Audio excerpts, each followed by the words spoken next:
하나님 언제나 우리를 지키시니 너 담대히 나아가라.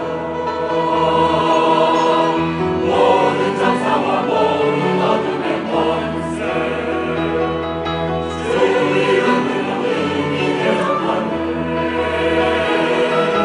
저 하늘의 모든 악한 영들 주 이름으로 능히 대적하네.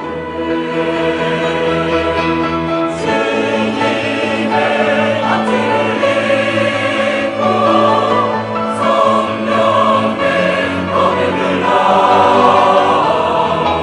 진리와 그의 비명에 전진하라. 싸워서 이기노라. 역군을 외쳐라. 주님이 명하시니 복음의 국민이들 주 하나님 언제나 우리를 지키시니 너 담대히 나아가라.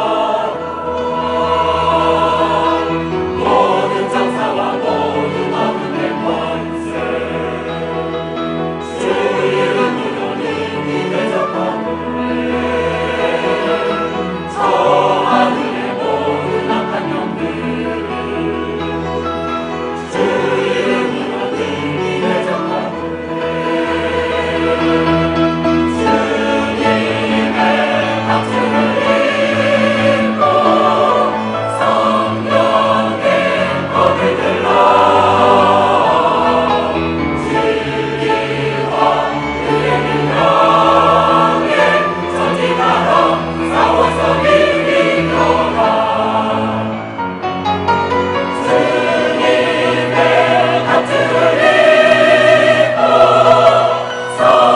성령의 검을 들라. 기도와 강구함으로 전진하라. 싸워서 이기노라. 승리하라.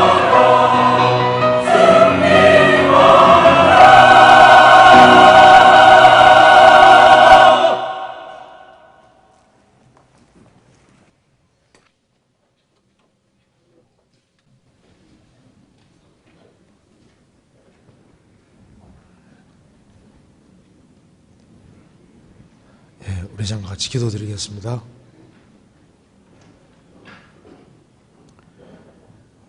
자비로우신 우리 아버지 하나님 감사합니다. 우리가 알지 못할 때 우리를 먼저 사랑하시고 구원의 길을 열어놓으신 것을 감사합니다. 또 주의 성령의 역사로 주의 귀한 복음을 믿게 해주신 것도 감사합니다. 다시는 심판과 저주와 멸망을 받지 않게 해주시고 소망 중에 생을 살 수 있도록 해주신 것을 감사합니다. 이 시간 주 성령께서 우리의 마음 가운데 들어 역사해 주시고 우리가 주 안에서 어떻게 행할 것을 알 수 있도록 도와주시옵소서. 또 마음속에 여러 가지 궁금한 의문들을 살아계신 하나님의 말씀으로 풀 수 있도록 도와주시고 우리의 행보를 말씀 위에 굳게 세워 주옵소서. 우리의 사랑하는 가족들, 친척들, 이웃들에게도 이 귀한 복음을 담대히 증거할 수 있도록 도와주시옵소서. 머지않아 주님 앞에서는 그날 칭찬과 영광과 존귀를 얻을 수 있도록 우리의 삶을 다스려 주옵소서. 오늘 모든 시종 함께해 주시고 도와주시기를 간절히 의지하오며 주 예수 그리스도 이름으로 기도하옵나이다. 아멘. 네, 우리 성경 요한복음 5장 찾으시겠습니다.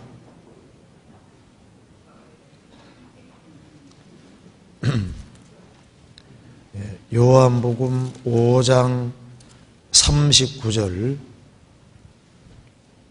5장 39절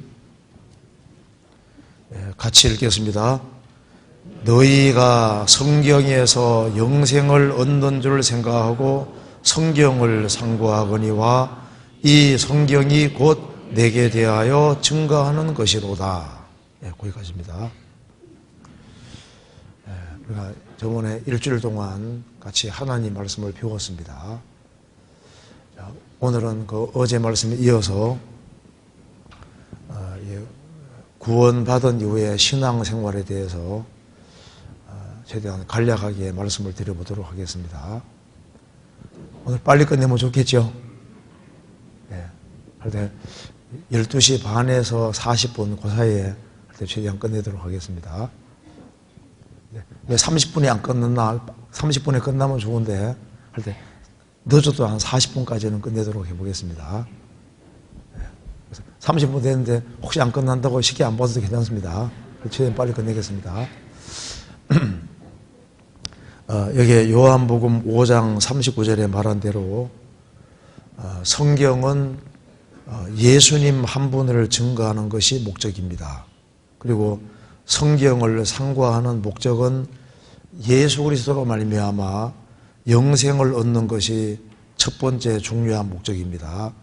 너희가 성경에서 영생을 얻는 줄 생각하고 성경을 상고하거니와 이 성경이 곧 내게 대하여 증거하는 것이로다.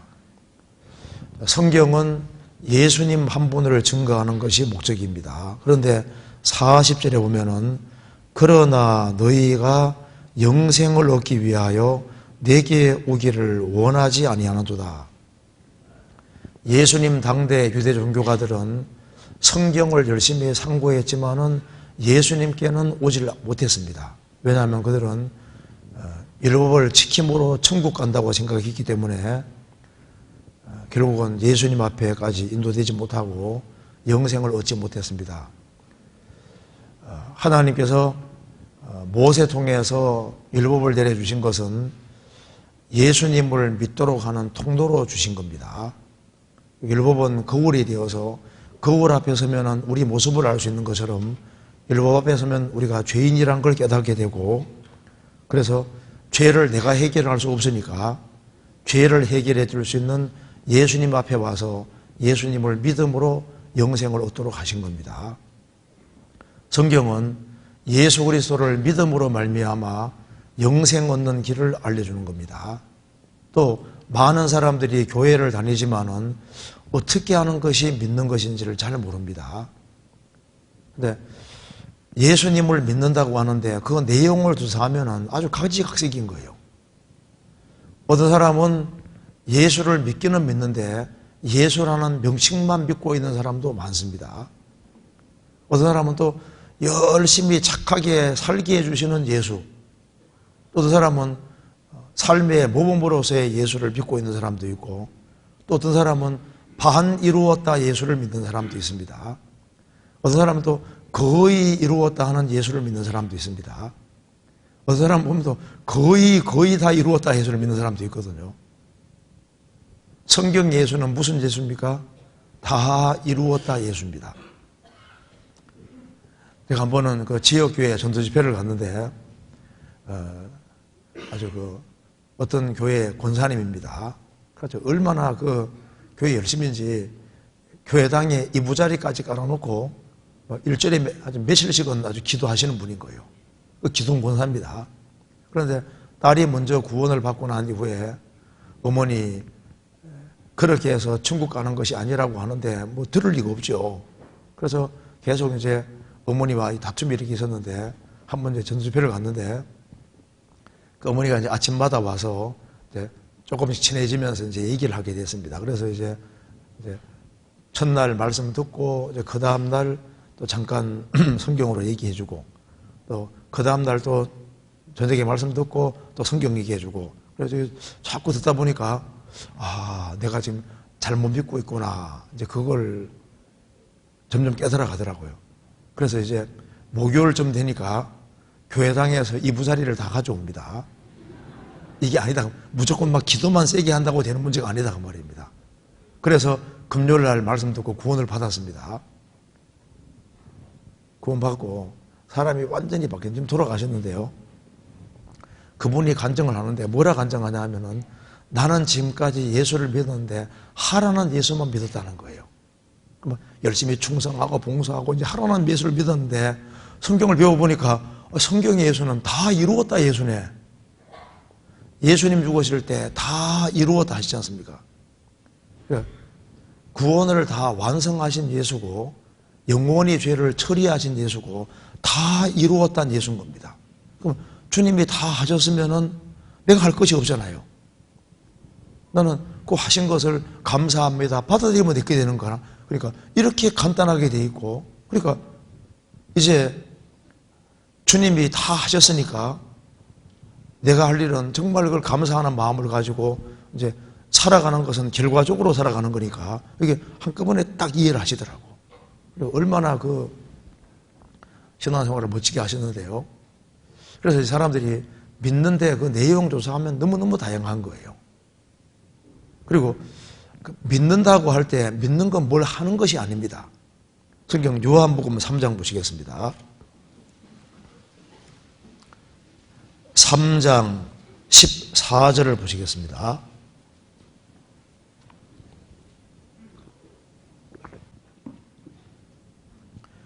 모세가 광야에서 뱀을 든 것 같이 인자도 들려야 하리니 이는 저를 믿는 자마다 영생을 얻게 하려 하심이니라. 믿는 것이 뭔지를 여기에 설명해주고 있습니다. 모세가 광야에서 뱀을 든 것 같이, 이게 무슨 말이냐면은 민수기 21장에 보면 이런 내용이 나옵니다. 이스라엘이 출애굽을 해서 광야 길을 가는데 막 길이 너무너무 안 좋으니까 불평불만이 생겨서 하나님을 원망했습니다. 하나님께서 불뱀을 보내서 이스라엘 백성들을 많이 물어 죽게 하셨습니다. 그래서 이스라엘 백성들이 자신들의 죄를 깨닫고 하나님께 정말 돌이키면서 우리가 잘못했으니까 살려달라고 하니까 이제 하나님께서 그러면 모세에게 너는 놋뱀을 만들어서 짱대에다 다루라고 했습니다. 뱀에게 물린 사람은 놋뱀 쳐다보면 산다. 그렇게 된 겁니다. 그래서 이제 장막에서 막 뱀에게 물려서 이제 고통 중에 죽어가는 사람들이 그 소식을 듣고 놋뱀 쳐다보면 산다 하는 그 소식을 듣고 기어 나와서 놋뱀 쳐다본 사람은 다 살았다고 했습니다. 그게 뭘 말하냐면은 아담 이래로 인간은 뱀에게 물린 거예요. 사탄에게 물려서 죄의 독이 서서히 퍼져서 이제 죽어가고 있는 겁니다. 그래서 인간이 이제 사탄에게 속았고 그래서 이 죄의 독이 퍼져서 점점 죽어가고 있는데 죽음 건너가면 멸망인 겁니다. 그런데 이 문제를 내가 해결할 수 없기 때문에 그 노시라는 것은 심판을 항상 가르치고 있습니다. 놋뱀을 메어 담근 뭘 말하냐면은 예수님이 우리 대신 저주와 심판을 받을 것을 미리 보여주신 거예요. 그래서 이제 놋뱀 쳐다본 사람은 다 살은 것은 이제 예수님이 우리 대신 저주를 받으셨기 때문에 그 십자가에 예수님 처형당한 그 자리가 바로 내 죄와 내 모든 형벌이 예수님에게 내려졌다는 증거인 겁니다. 그래서 뱀에게 물린 사람이 놋뱀 쳐다보면 산 것처럼 자신이 죄인인 걸 깨닫고 십자가를 쳐다보는 사람은 구원받을 걸 보여주는 것이니까 믿는 것은 보는 것이 믿는 겁니다. 여기 보면은 14절에 모세가 광야에서 뱀을 든 것 같이 인자도 들려야 하리니 이는 저를 믿는 자마다 영생을 얻게 하려 하심이니라. 그래서 믿는 것은 보는 것이 믿는 겁니다. 이거 보시겠습니다. 모세가 놋뱀을 만들어 장대 위에 다니 뱀에게 물린 자마다 놋뱀을 쳐다본 적 살더라. 뱀에게 물린 사람이 놋뱀 쳐다보면 다 살았습니다. 그래서 짱대를 만들어서 놋뱀 쳐다보라 했는데 어떤 사람은요, 아니 뱀에게 물렸으면 약을 줘야지 어떻게 쳐다본다고 하냐고, 안 쳐다보는 사람은 죽잖아요. 그런데 뱀에게 물린 사람이 딱 쳐다보는 사람은 다 살았습니다. 그래서 여기 이제 광야에서 어떤 사람이 뱀에게 물렸습니다. 죽어가고 있습니다.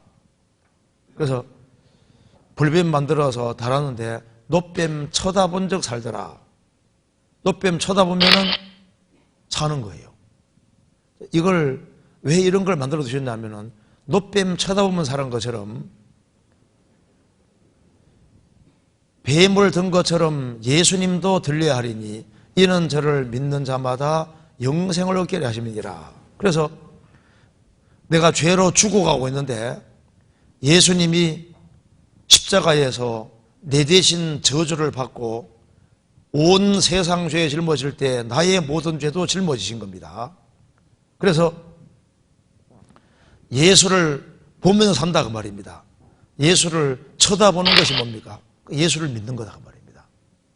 자신이 죄인인 걸 깨닫고 딱 쳐다보면은 아, 예수님 다 하셨구나. 그 중간에 사는 거예요. 그러니까 믿는 것은 보는 것이 믿는 겁니다. 믿는 것은, 자, 이거 다시 한번 봅시다. 15절에. 이는 저를 믿는 자마다 영생 얻게 하심이니라. 자, 제가 읽어보겠습니다. 이는 저를 예수님을 믿고 화끈한 자마다입니까? 예수님 믿고 뜨끔한 자마다입니까? 뭐라고 되어 있습니까? 저를 믿는 자마다. 그 뒤에 공지 붙이면 안 됩니다. 저를 믿는 자마다 영생 얻게 하심이니라. 그러니까 저를 믿는 자, 믿는 것은 대상 예수님 쪽을 믿는 겁니다. 믿음이라는 것은 하나님이 사람이 되신 것이 사실이냐, 예수님이 온 세상 죄를 짊어질 때 내 죄를 짊어진 것이 사실이냐, 내 대신 죽으시고 부활하신 것이 사실이냐, 이쪽이 사실이냐, 예, 이쪽은 틀림없습니다. 이게 믿음이잖아요. 읽어보시겠습니다. 같이 읽읍시다. 죄에 대하여라 함은 저희가 나를 믿지 아니하며, 이제 지옥 가는 죄는 하나밖에 없습니다. 예수님이 죄를 영원히 처리하셨기 때문에 죄에 대하여라 함은 저희가 나를 믿지 아니하며, 예수님을 안 믿는 게 죄입니다. 요한복음 3장 18절을 같이 읽겠습니다.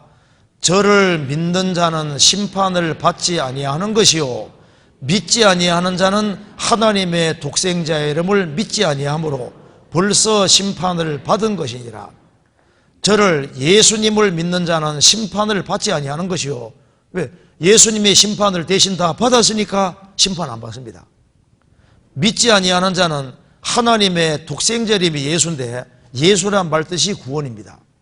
예수님이 구원하신 사실을 믿지 아니하므로 벌써 심판을 받은 것이니라.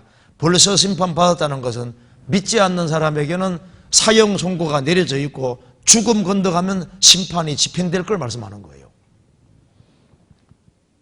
그래서 죄는 그리스도를 믿지 않는 게 죄입니다. 같이 읽겠습니다. 내가 진실로 진실로 너희에게로 오니 내 말을 듣고 또 나 보내신 이를 믿는 자는 영생을 얻었고 심판에 이르지 아니하나니 사망에서 생명으로 옮겼느니라. 믿는 자는 영생을 얻을 것이 아니라 얻었고 심판에 이르지 아니하나니 사망에서 생명으로 옮겼느니라. 지옥에서 천국으로 옮겼느니라. 같이 읽겠습니다. 진실로 진실로 너희에게로 오니 믿는 자는 영생을 가졌나니. 믿는 자는 영생을 가졌나니. 그래서 예수님은 십자가에 죽으실 때 영원히 우리 죄를 실제로 처리해 주셨습니다. 내가 방청소를 해야 되는데 우리 어머니가 방청소를 싹 다 하면 나는 할 게 없잖아요. 내가 500억이 빚이 있어도 어머니가 다 갚으면은 나는 갚을 것이 없는 거예요. 예수님이 영원한 속죄를 이루고 다 하셨으면은 내가 천국 가기 위해 할 수 있는 것은 아무것도 없는 것이 맞는 겁니다. 그래서 믿음이라는 것은 예수님이 완성하신 것을 믿는 것이 믿음인 거예요. 그래서 어떤 예수냐면 다 이루었다는 예수를 믿는 거다 그 말입니다. 여기까지 이해되시죠? 그래서 한번 따라 보시겠습니다. 죄 사함을 얻어라. 그리하면 성령을 선물로 받으리니. 그래서 이제 죄를 사함 받은 사람 속에 성령이 선물로 와 계십니다. 그럼 내가 이제 구원을 받았는지 안 받았는지를 점검할 수 있는 길이 있거든요. 먼저 요걸 한번 여기에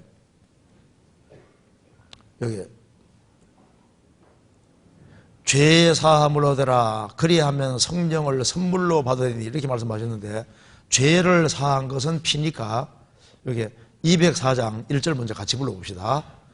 예수로 나의 구주 삼고 성령과 피로써 거듭나니 이 세상에서 내 영혼이 하늘의 영광 누리도다.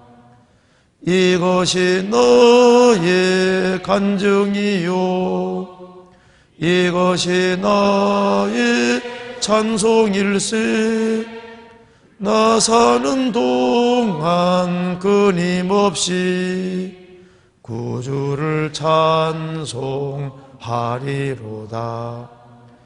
예수로 나의 구주 삼고 성령과 피로써 거듭나니. 그러니까 성령이 피를 믿게 해주시는 겁니다.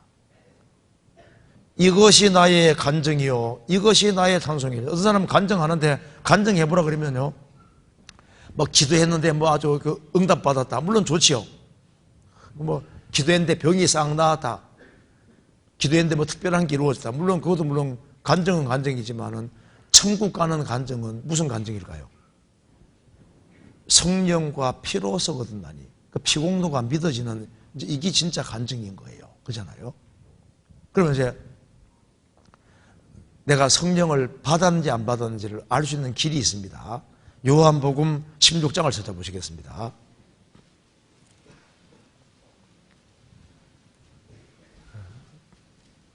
(16장) 26절을 보시겠습니다.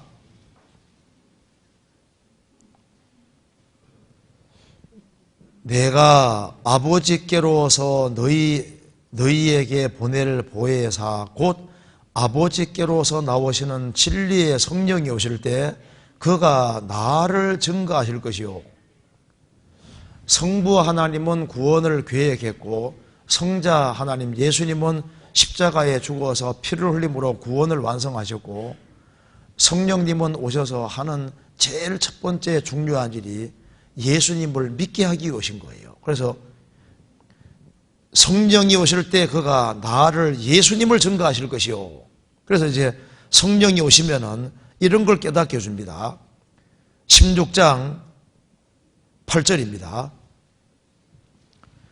그가 와서 죄에 대하여 의에 대하여 심판에 대하여 세상을 책망하시리라. 죄에 대하라 함은 저희가 나를 믿지 아니하며 의에 대하라 함은 내가 아버지께로 가니 너희가 다시 나를 보지 못하며 심판에 대하라 함은 이 세상 임금이 심판을 받았음이니라. 성령이 오시면은 죄와 의와 심판에 대하여 세상을 책망하신다고 했습니다. 이거 봅시다. 그래서 이제 여기서 구원을 받은 사람과 안 받은 사람 차이가 나게 됩니다. 여기 보면은 이제 죄, 의, 심판, 이것에 대해서 이제 깨닫게 해주시는데요. 성령은 이렇게 깨닫게 해주십니다. 예수님이 십자가에 죽으심으로 영원한 속죄를 이루셨기 때문에 오직 자기 피로 영원한 속죄를 이루사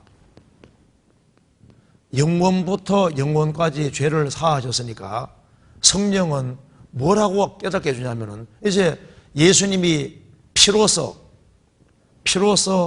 영원히 죄를 처리하셨으니까 왜 사람이 멸망하느냐? 예수님의 완전한 공로를 안 받아들여서 멸망한다 그 말입니다. 그래서 성령은 죄에 대하여라 함은 저희가 나를 믿지 아니하며, 안 믿는 것이 죄라는 걸 깨닫게 해주는 거예요. 그러니까 예수님이 죄를 완전히 처리하신 것을 안 받아들이는 것이 그게 죄다 그 말입니다. 그럼 이제 구원을 안 받은 사람은 보통 죄를 어떻게 생각하냐면 이렇게 생각합니다. 구원 받기 전에는 보통 이렇게 생각합니다. 이게 내라고 해봅시다. 이렇게 보통 생각합니다. 어떤 사람이 이제 막 착하게 살아가요. 말씀대로 막 착하게 살아가면요, 야, 저 사람은 좋은 데 가겠다. 그리고 이제 어떤 사람이 막 죄 가운데 살아가면요, 아이, 저런 인간은 무조건 지옥이야. 보통 이렇게 생각하거든요. 그래서, 아이고, 우리 목사님 무조건 천당 가지. 우리 막 기도 세게 하는 권사님, 집사님 무조건 천당 좋은 데 가지. 또 교회 다니면서 잘 못 살아가면, 에이, 저런 인간은 지옥이야. 보통 이렇게 생각하거든요. 그러니까 행위에 근거해서 저 사람은 천국, 저 사람은 지옥. 보통 이렇게 생각한다고 말입니다. 그런데 구원을 딱 받고 나면은 성령은 뭘 깨닫게 해주냐면은 예수님이 피로서 영원히 죄를 처리하셨기 때문에 예수님의 공로를 딱 받아들이고 구원받고 나면은 죄에 대한 생각이 싹 달라지는 거예요. 그래서 교회 생활 열심히 하고 착하게 살아가는 사람을 보면요, 속에 이런 생각이 듭니다. 착하게 살아가는 건 물론 좋지. 그렇지만 저 사람이 예수님의 완전한 공로를 정말 받아들인 것일까 싶으니까 자꾸 나중에 보세요. 자꾸 캐묻게 되거든. 진짜 이걸 예수님의 완전한 공로를 믿고 있는지 안 믿고 있는지 자꾸 캐묻게 되는 거예요. 그리고 이제 집안 식구 중에 막 술 마음대로 먹고 막 행동을 함부로 하는 사람이 있다 할지라도 저 인간 무조건 틀려서 이렇게 생각하는 게 아니고 예수님이 저 사람 죄도 다 짊어졌는데 저 사람 이걸 안 받아들이고 있잖아요. 그러니까 저 사람도 이거 받아들이면 구원받을 수 있는데 싶으니까 어떻게 하든 간에 잘해줘서라도 말씀 듣게 해서 예수님의 완전한 공로를 믿게 하기 위해서 노력을 하게 돼 있다고요. 그래서 구원을 딱 받고 나면 우리 아버지 어머니 그다음에 이제 막 망나니처럼 살았던 사람이라 할지라도 야, 저 사람도 주님이 죽어주신 사람이고 죄를 처리해 놓으셨는데 모르고 있으니까 어떻게 하든 간에 이걸 깨닫게 해주려는 그런 마음이 올라오게 돼 있는 거예요. 그게 이제 구원받은 사람 특징인 겁니다. 그래서 구원을 안 받은 사람은 항상 행위에 근거해서 저 사람 열심히 살아가니까 좋은 데 갈 거야. 잘 못 살아가니까 저 사람은 지옥 갈 거야. 보통 이렇게 생각한다고요. 구원받고 나면 다르다 그 말입니다. 그래서 죄에 대하여라면 저희가 나를 믿지 아니하며 그렇게 딱 생각하게 되어 있습니다. 그래서 막 어떤 사람이 막 아주 이제 설교할 때도 들어보면 막 아주 굉장히 착한 아주 굉장히 의로운 사람이 있습니다. 그래 좋은데 저 사람이 정말 주님의 완전한 공로를 정말 받아들이고 있을까? 그걸 자꾸 이상하게 그걸 캐묻게 되는 게 신기하다니까요, 여기. 그 다음에 이제 의에 대하라 하면 내가 아버지께로 가니 너희가 다시 나를 보지 못하며, 그러니까 의에 대한 생각도 달라지는데 예수님이 십자가에 죽으시고 부활해서 우리 공로로 계시기 때문에 이제 예수님이 대신 공로를 다 세워놨으니까 천국 가는 데는 예수님 공로가 넉넉하니까 이제 공로 세워서 천국 간다는 생각이 없어지는 거예요. 그래서 구원을 안 받은 사람은 내가 열심히 천국 간다 생각하니까 내가 열심히 해서 천국 가면 예수님 공로를 끄집어내리는 사람이 되는 겁니다. 그래서 구원을 받은 사람은 예수님은 피로서 내 죄를 영원히 처리하셨고 예수님이 내 공로로 내 대신 공로를 다 세워주셨기 때문에 우리 의로 계시기 때문에 신앙생활하는 동기는 감사하니까 열심히 살아가고 또 바르게 살아가니까 가는 걸 주님 기뻐하시니까 바르게 살아가고 또 바르게 살아가면 그것에 비례해서 상과 영광 주신다고 하니까 바르게 살아가는 것이지 천국 가려고 열심히 살아가는 것이 아니라는 걸 안다 그 말입니다. 그런데 구원을 안 받은 사람은 그래도 열심히 해야지 착하게 살아야 천당 가지 이러니까 뭘 열심히 해서 하는 줄 알고 계속 열심히 해야 간다고 생각하는 그게 뭐냐면 그게 구원 안 받은 증거인 거예요. 구원 받으면은 주님 공로가 너무 넉넉하니까 충분하니까 감사한 마음으로 정말 그 은혜에 보답하는 마음으로 살아가는 게 이제 신앙 동기가 되는 겁니다. 그리고 심판에 대하여라 하면 이 세상 임금 이 심판 받았다. 이게 무슨 말이냐면은 예수님이 죽으신 자리가 마귀가 심판을 받은 자리이기 때문에 우두머리 마귀가 심판받았으니까 사탄의 권세 아래에 있는 사람은 전부 다 심판받게 되어 있습니다. 그런데 이상 임금 마귀가 심판받았고 예수님이 죽으신 자리가 마귀가 심판받고 죄가 심판받은 자리이기 때문에 예수님 안에 있는 사람은 예수님이 심판을 다 받았기 때문에 다시는 심판을 안 받는다는 걸 확실히 깨닫게 되는 거고, 그래서 이 예수님 안에 들어오지 못한 사람은 우두머리 마귀가 심판받았으니까 그 권세에 있는 모든 사람은 자동으로 심판이라는 걸 깨닫게 되는 거예요. 그리고 예수님이 심판받았으니까 예수님 안에 들어온 사람은 다시는 심판이 없다는 것을 확실히 안다고 말입니다. 그래서 성령이 오시면은 죄와 의와 심판에 대해서 알게 해주신다. 그래서 이제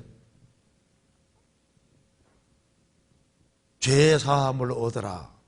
그러니까 죄를 딱 사함 받을 때 내 죄 사해 주신 게 확실하게 딱 믿어지는 사람은 그게 이제 성령이 오신 증거다 그 말입니다. 그때부터 이제 성경이 하나씩 보이기 시작하고 찬송가 불러도 이해가 되고 이게 이제 신기하게 조금 바꿔지기 시작한다니까요. 제가 이제 1983년도 9월 25일에 이제 거듭났습니다. 이제 거듭난 그날 이제 예수님이 내 죄짐 다 벗겨주시니까 얼마나 좋겠어요. 그래서 이제 같은 방 서는 친구에게 나는 오늘 구원받고 천국 가게 됐다고 너무너무 좋아하니까 그 친구가 그런 말 하면 안 된대요. 그러면서 죄는 한꺼번에 다 사함받는 게 아니고 믿는 순간까지 지은 죄만 사함받고 앞으로 지을 죄는 날마다 회개 자복해야 천당 간다는 거예요. 그러니까 아니야, 나 죄 다 사함 받았고 예수님이 영원한 속죄를 하시고 내 죄를 하나도 안 남기고 다 가져가셔서 하니까 아니래요. 그러면서 제 말하기를 너 주기도문도 모르냐 하더라고. 그래서 주기도문이 뭔데? 나는 하나도 모르고 구원받았거든요. 그래, 주기도문에 보면은 날마다 죄를 사해달라고 돼 있다. 진짜냐? 진짜래요. 그래서 어제 보자 그랬거든요. 한번 찾아봅시다. 제가 구원받은 첫날 받은 질문이 이겁니다. 한번 찾아봅시다. 마태복음 6장 보시겠습니다.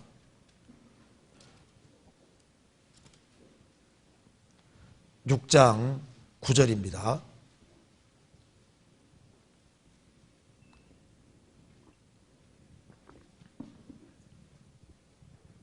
(9절) 그러므로 너희는 이렇게 기도하라. 하늘에 계신 우리 아버지여, 이름이 거룩히 여김을 받으시오며 나라의 마옵시며 뜻이 하늘에서는 같이 땅에서도 이루어지이다. 오늘날 우리에게 일용할 양식을 주옵시고 우리가 우리에게 죄 지은 자를 사하여 준 것 같이 우리 죄를 사하여 주옵시고. 제가 구원받은 그날 이걸 딱 갖다 대는 거예요. 그래서 봐라, 우리가 우리에게 죄 지은 자를 사하여 준 것 같이 우리 죄를 사하여 주옵시고. 이게 날마다 하는 이 기도 속에 우리 죄를 사해 달라고 되어 있지 않냐, 이것을 딱 얘기를 하는 거예요. 그래서 제가 나 또 죄 다 사함 받았는데 또 죄 사해 달라고 되어 있으니까 제가 내 마음속에 이루어진 것과 성경 구절이 너무 달랐기 때문에 제가 한번 연구해 볼게 그랬거든요. 그래서 구원받은 그날 연구를 시작했습니다. 이게 도대체 무슨 뜻이냐 그 말입니다. 그래서 이제 그러니까 연구를 하니까 금방 알겠더라고요. 이게 너무 쉬운 내용인 거예요. 그래서 제가 이렇게 얘기했습니다. 그 다음 날인가 친구한테 얘기했습니다. 내가 연구해 보니까 이런 내용이다, 봐라. 6장 9절 보시겠습니다. 그러므로 너희는 이렇게 기도하라. 하늘에 계신 우리 아버지여. 요 기도는 죄인이 하는 기도입니까? 하나님의 아들이 하는 기도입니까? 하늘에 계신 우리 아버지여, 아버지 아들이 하는 기도다 그 말입니다. 그래서 죄를 사함 받은 사람 속에 성령이 선물로 오셨고, 로마서 8장에 말한 대로 그 성령은 양자의 영, 아들의 영이라고 했습니다. 그래서 죄를 사함 받은 사람 속에 성령이 오셨고 성령이 양자의 영이니까 죄를 사함 받은 사람만 아버지 아들이다 그 말입니다. 이건 아버지 아들이 하는 기도인데, 하늘에 계신 우리 아버지요. 그러니까 죄를 사함 받은 사람은 하나님이 내 아버지가 됐으니까, 여기 보시면은 어제 보여드린 대로 이제 죄를 영원히 처리받은 사람은 이제 무죄자인 동시에 의롭게 됐고 하나님 아들이 됐으니까, 하나님 아버지 하면 아버지가 오냐, 이제 기도가 되지 않습니까? 하늘에 계신 우리 아버지요. 아버지 아들을 됐고, 그러니까 이제 십자가를 통해서 죄를 사함 받기 전에는 하나님은 심판자, 나는 죄인이었는데, 이제 십자가 피로서, 주님 피로서 죄를 영원히 처리받은 사람은 이제 아버지 아들 부자관계 속에 들어갔으니까, 이제 하늘에 계신 우리 아버지요. 이거 죄인이 하는 기도가 아니라 하나님 아들 된 사람이 하는 기도다. 그러면서 이름이 거룩히 여김 받으시오며, 내가 하나님 아들 되고 난 이후에 내 행동에 따라서 아버지 이름이 높임 받기도 하고 아버지 이름이 욕을 받기도 하니까, 이제 구원받고 첫 번째 기도는 하나님 아버지 감사합니다. 그 기도가 첫 번째 나오고, 그 다음에는 야, 내가 하나님, 제가 오늘 하루하루를 정말 바르게 살 수 있도록 도와주십시오. 그래서 아버지 이름이 욕에 돌아가지 않도록 내가 언행을 조심해서 하나님 이름이 영광 받으시는 그런 삶을 살도록 도와주십시오. 그 기도가 나오게 되는 거잖아요. 그리고 나라 임하옵시며, 이 말은 지금 지구상에는 두 개 나라밖에 없습니다. 사탄의 나라가 있었는데 예수님이 하나님 나라를 가지고 들어오셨기 때문에 한 사람이 구원받으면 나라가 임한다고 했습니다. 그래서 베드로전서 2장과 요한계시록 이제 1장과 5장에 오면은 구원받은 사람을 나라라고 했습니다.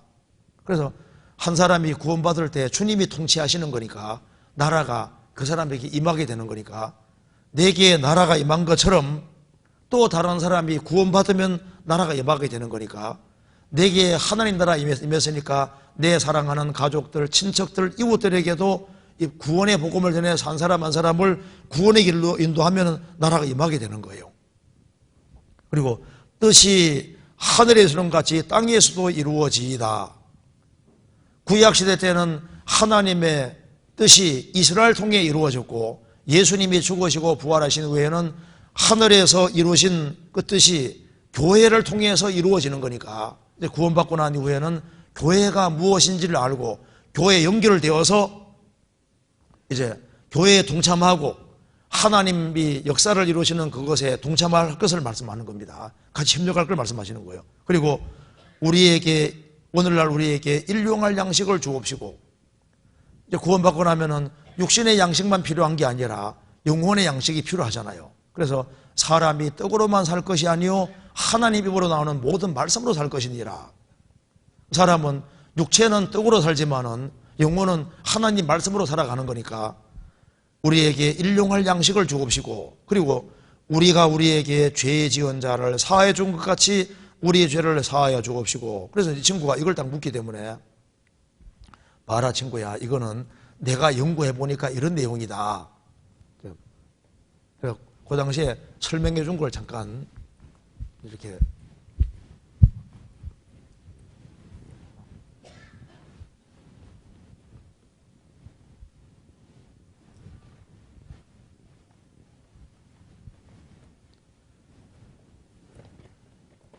그래서 이제 이렇게 설명을 했습니다. 자, 봐라. 내가 구원받기 전에는 하나님은 심판자고 나는 하나님 앞에 비참한 죄인이었는데 예수님이 피로서 죄값을 영원히 지불하심으로 이제 심판자는 내 아버지가 되고 나는 아버지 아들이 됐으니까 이제 심판자와 죄인 관계는 영원히 끝나고 이제 부자 관계 속에 들어갔으니까 하나님 아버지 하면 아버지가 오냐, 이제 이 기도가 되는 거지 않습니까? 그런데 이 문장을 잘 보면은 내가 이제 하나님 아들 되고 나면은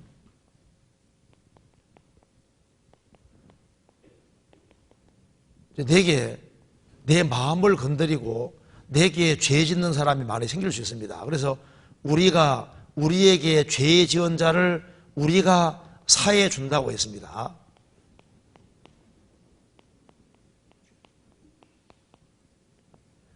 우리가 우리에게 죄 지은 자를 우리가 사해 주는 것 같이 우리 죄를 사해 주시옵시고, 여기 이제 사해 달라고 한다는 겁니다.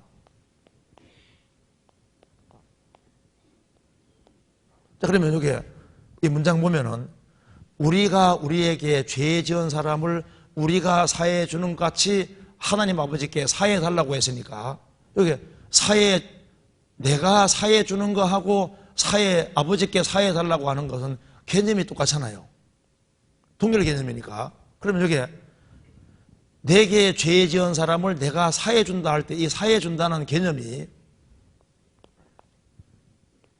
형벌을 사해 준다는 개념이겠느냐, 관계 회복을 말하는 것이겠느냐.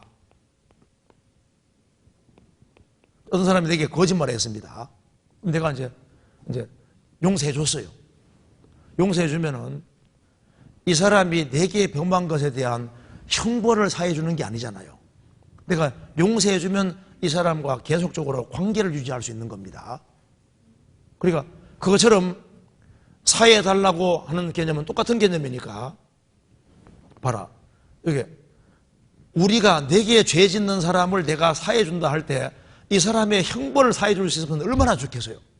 그래서 내게 죄 지은 사람 죄 사했느니라 하면요, 그 사람 죄가 싹 사해지고 져가지고 천당 가기가 물테면 얼마나 좋겠어요. 그러니까 형벌을 사해 준다는 말이 아니라, 이거는 내게 잘못한 사람을 내가 사해 주면 계속적으로 관계를 가지는 것처럼, 여기 아버지 아들이 아버지에게 사해 달라는 말은 무슨 지옥 갈 형벌이 있기 때문에 사해 달라는 말이 아니지 않느냐.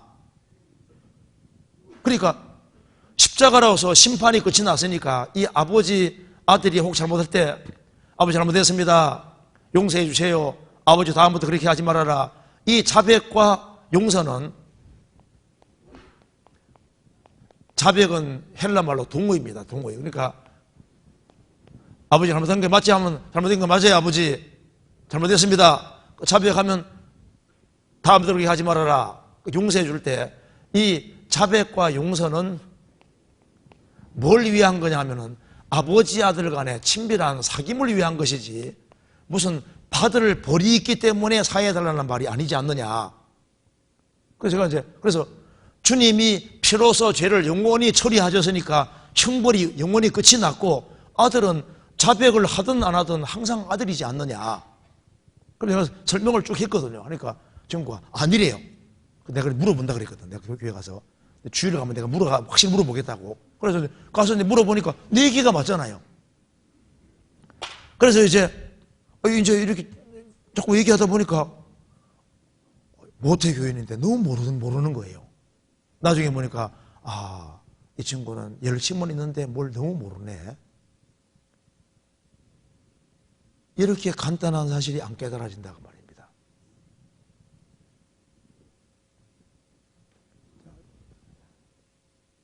우리 형벌을 십자가로 완전히 끝내신 것이 맞는 겁니다. 맞죠? 끝내서 이제 우리는 아버지 아들이 됐고, 이제 내게 잘못하는 사람을 내가 용서하는 마음으로 용서하면서 내가 잘못하는 걸 아버지 앞에 인정하고 들어가야지 사귐이 되는 것이지, 나는 용서 못하면서 아버지 잘못했습니다, 용서해 주시면 그 마음이 옳지 않지 않습니까? 그러니까 우리가 우리에게 죄 지은 자를 우리가 사해 준 것 같이 우리 죄를 사해 주십시오. 그러니까 이것이 친밀한 사귐을 말하는 거예요. 이거 이해되시죠? 그리고 이제 하나님의 아들이 생을 살아가는 가운데 고의적으로 나쁜 짓 할 수 있잖아요.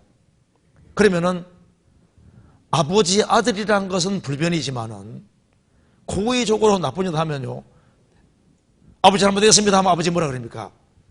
너는 혼 좀 나이대 하잖아요. 그게 바로 징계라는 겁니다. 그래서 아버지 아들은 멸망 없는 대신에 징계라는 건 있는 거예요. 그래서 구원을 받은 사람은 틀림없이 잘못 살면요 아무 일도 없겠지. 안 그렇습니다. 징계 당장 안 와도 좋아하지 마세요. 나중에 모당모당 모아가지고 적절한 데가 오면 정확히 징계라는 게 옵니다. 성경 찾아봅시다. 히브리서 12장 6절.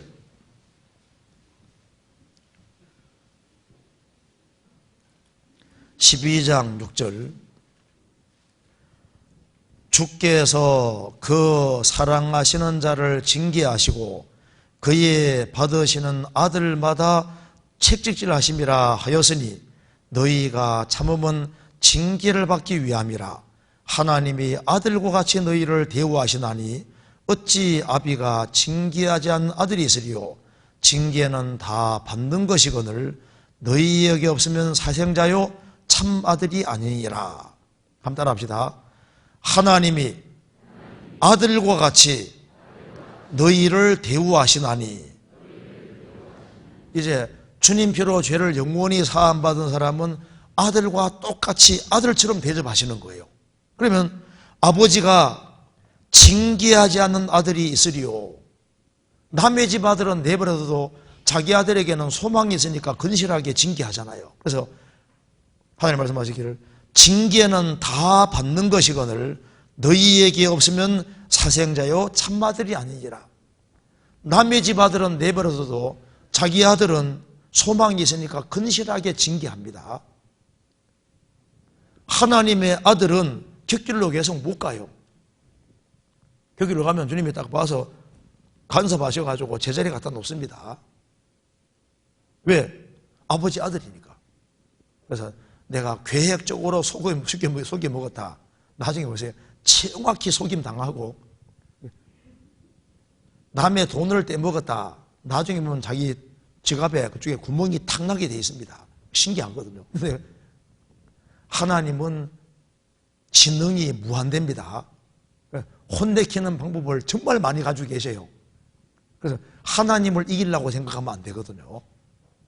그러면은 하나님의 자녀가 된 사람이 제일 먼저 배워야 될 것이 뭘까요?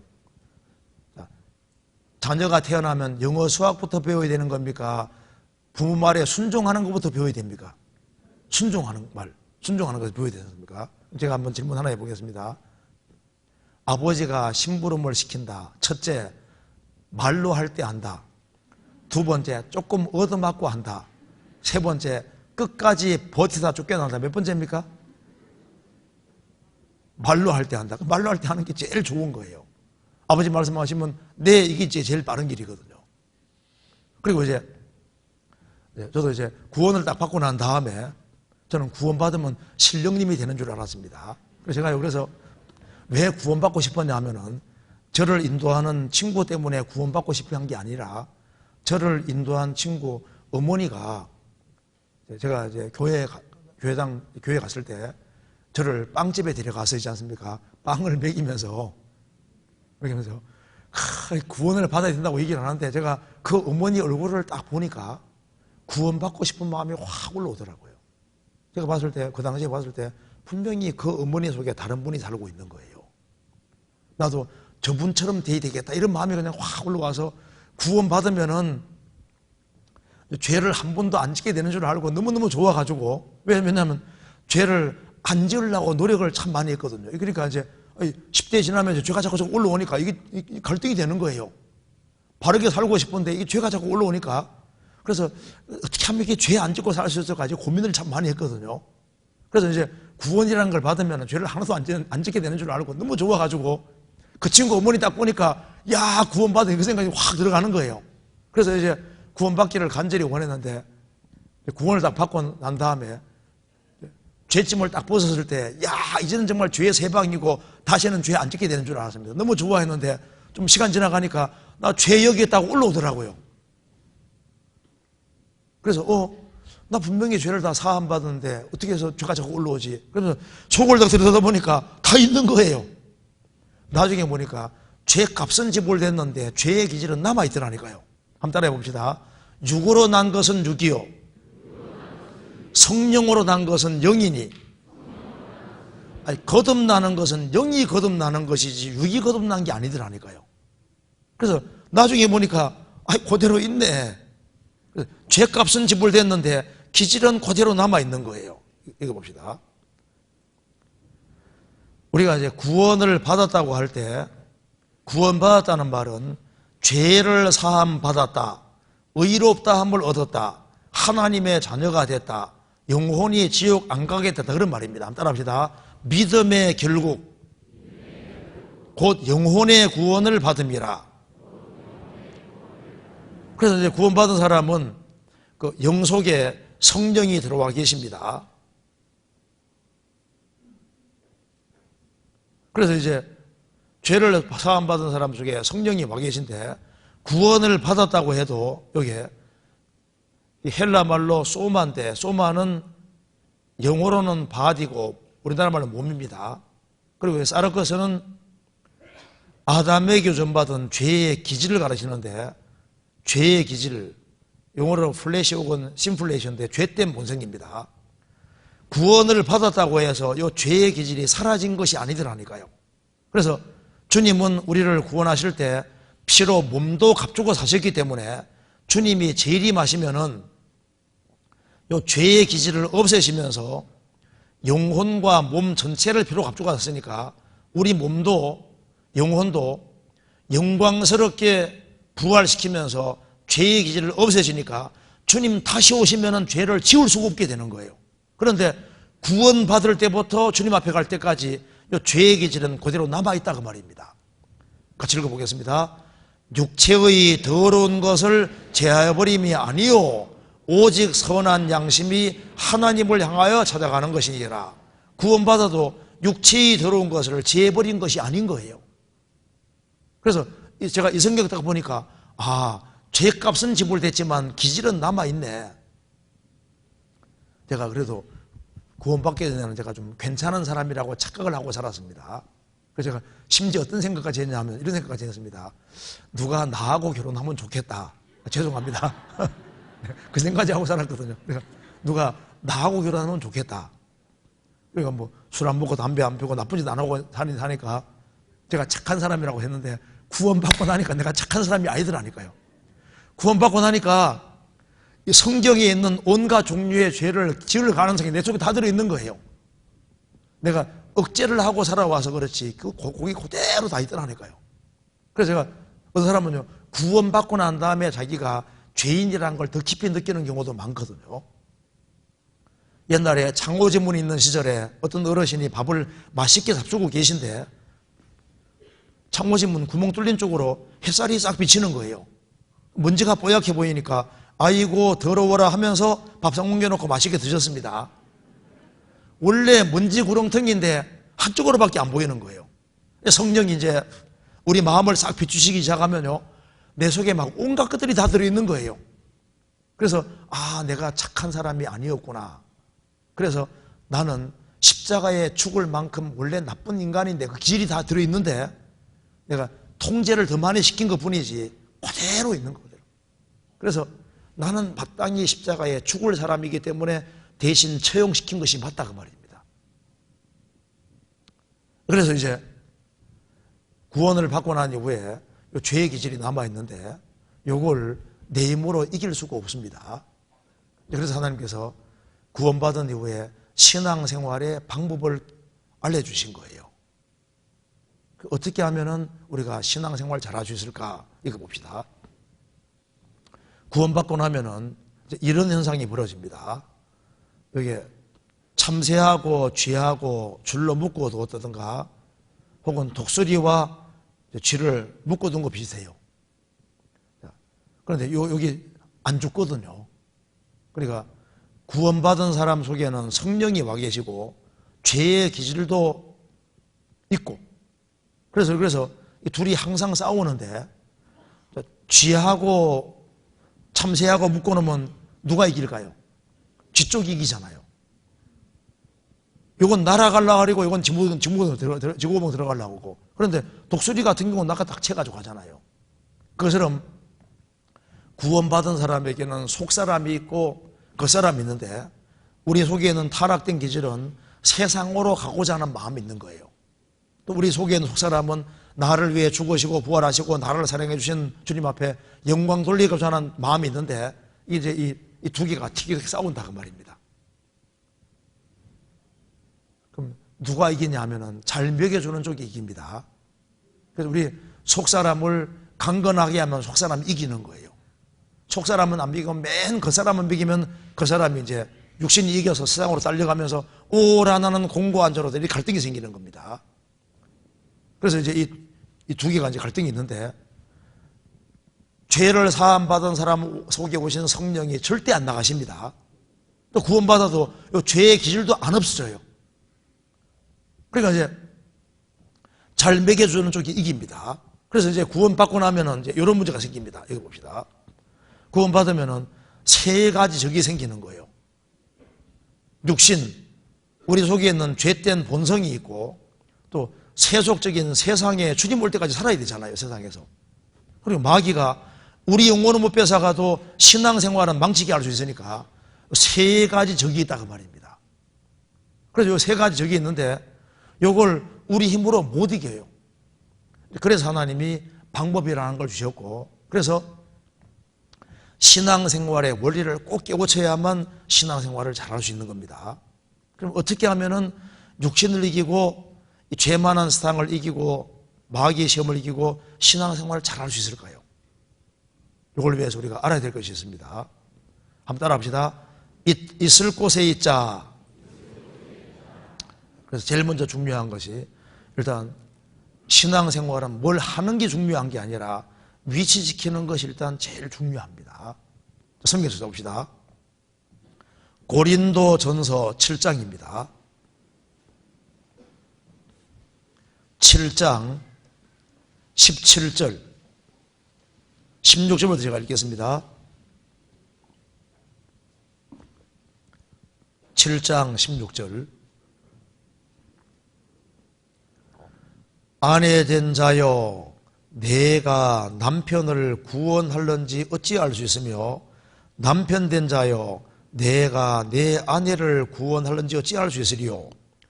오직 주께서 각 사람에게 나눠주신 대로 하나님이 각 사람을 부르신 그대로 행하라. 내가 모든 교회에서 이와 같이 명하노라. 20절 내가 각 사람이 부르심을 받은 그 부르심 그대로 지내라. 이거 한번 보시겠습니다. 이게 무슨 말이냐 하면은 자, 이 남편 아내가 둘이 금슬 좋게 살고 있었습니다. 그런데 어느 날 남편이 구원받았어요. 혹은 아내가 구원받았습니다. 이렇게 될 경우에 집안에 갈등이 생길 수 있습니다. 왜? 구원받은 사람은 하늘로 올라가려고 그러고 하나님 추구하고 구원 안 받은 사람은 세상을 추구하니까 갈등이 생길 수 있잖아요. 갈등이 생기면은 이제 분리되고자 하는 마음이 생길 수 있습니다. 성경 말씀하기를 분리될 생각하지 말고 그 위치를 지키라고 말씀하신 겁니다. 남편이 구원받았으면은 남편 된 자여 너의 아내가 구원받을지 모르니까 남편 된 도리를 다하면서 아내에게 더 잘해주고 위치를 지키라고 하신 거예요. 아내가 구원받았으면 아내 된 자여 너의 남편이 구원받을지 모르니까 남편을 사랑하고 자식을 사랑하고 집안일을 잘 하라고 되어 있습니다. 그 위치를 지키라는 거예요. 그래서 모든 교회에서 이와 같이 명하노라. 그러니까 이혼할 생각을 하지 마라 그 말입니다. 그리고 이제 직장인으로서 부르심을 받았으면은 구원받고 난 이후에는 직장 생활에 갈등이 생길 수 있습니다. 갈등이 생기면은 사표 쓰고자 하는 마음이 올라올 수도 있는 거예요. 그래서 쉽게 사표 쓰지 말고 그 위치에서 이겨나갈 생각을 하는 겁니다. 그래서 발의 성급하면은 그러면요 실수가 생길 수 있는 거예요. 그래서 지식 없는 소원은 선치 못하고 발이 급한 사람은 그릇하느니라. 사람이 미련함으로 자기 길을 굽게 하고 마음으로 여호와를 원망하느니라. 잠언 19장에 말한 대로 지식 없는 소원, 모르고 소원하는 건 선치 못하고 발이 급하면 깃길로 간다고 말입니다. 그래서 사람이 자기 스스로 굽은 길을 만들어 놓고 여호와를 원망하는데 하나님은 원망받을 일을 하지 않습니다. 그래서 내가 직장인이면은 직장인 위치에서 이겨나갈 생각을 해야 되는 거예요. 어떤 분이 저를 찾아왔습니다. 제가 과장인데, 구원받기 전에는 막 회식 자리에서 막 술도 마음대로 먹고 막 행동을 마음대로 하고, 그 다음에 이제 막 노래할 때도 막 앞장서 이렇게 막 하고 했는데, 구원받고 나니까 그렇게 할 수가 없잖아요. 구원을 받고 나면은 다른 사람을 구원하고자 하는 마음이 생깁니다.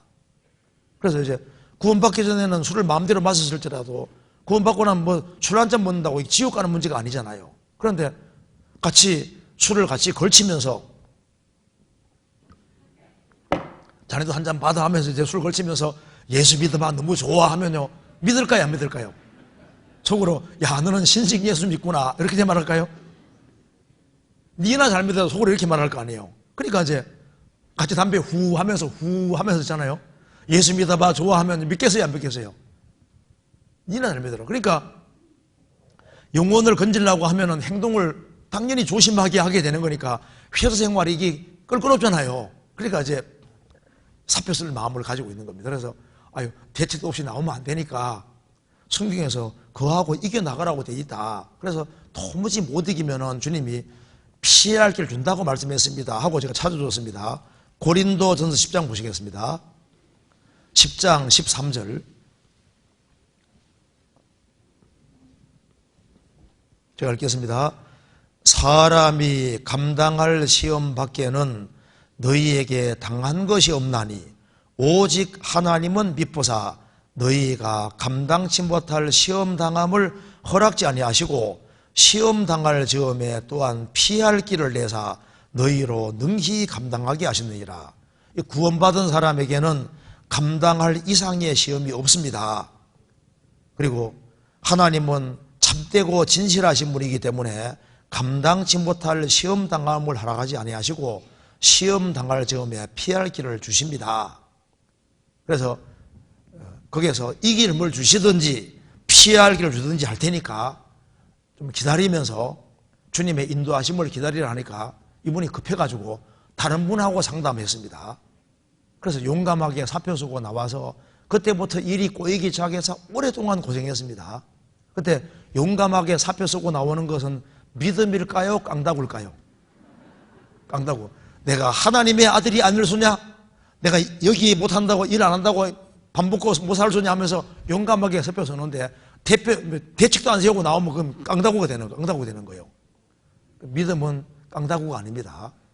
그 주님 인도를 받아야 돼요. 그러니까 그리스도인들은 엉덩이가 좀 무거워야 되는 거예요.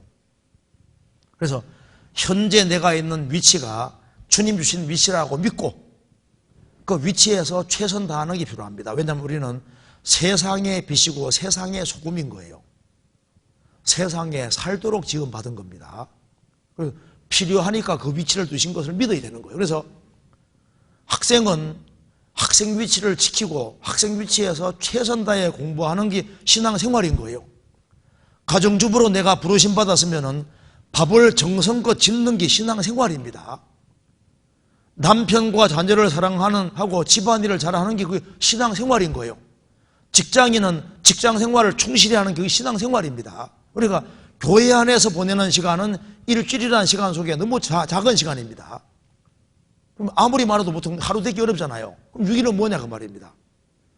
우리 일상생활이 신앙생활입니다. 그래서 성경에 말씀하기를 무슨 일을 하든지 마음을 다하여 주께 하듯 하고 사람에게 하지 말라. 이는 유업의 상을 주께 받을 줄 알미니 너희는 주 그리스도를 섬기느니라. 골로새서 3장에 기록이 되어 있습니다. 그래서 가정생활 하든지 직장생활 하든지 교회생활 하든지 무슨 일을 하든지 마음을 다해 주께 하듯 해라. 왜? 유업의 상은 주님이 주시는 거예요. 그래서 내가 할 도리를 다 해야 되는 겁니다.